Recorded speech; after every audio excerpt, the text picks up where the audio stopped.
সামুদ্রিক টুনা মাছ দিয়ে ছড়া দিয়ে ঝোল রান্না করেছি, তাই আপনাদের সাথে শেয়ার করছি। টুনা মাছটাকে একদম লাল লাল করে ভেজে নিয়েছি।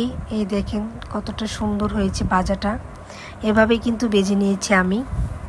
আরেকদিকে চুলার মধ্যে পেঁয়াজটাকে আমি ভেজে নিয়েছিলাম, সাথে দিয়েছি আদা রসুনটাকে ভেজে নিলাম, দিলাম পানি, হলুদ, মরিচ, ধনিয়া, জিরা, স্বাদ অনুযায়ী লবণ দিয়ে মশলাটাকে ভালো মতন কষিয়ে নিয়েছি।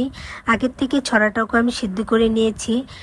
এভাবে কিন্তু রান্নাটা করেছি। এখন দিয়ে দিলাম পানি, আর এখন দিয়ে দিচ্ছি ভাজা মাছটা, তারপর দিয়ে দিলাম কাঁচামরিচ, ধনিয়া পাতা দিয়ে এভাবে রান্নাটা করে নিয়েছি। আর আপনাদের ভাইয়া ছড়া রান্না অনেক পছন্দ করে।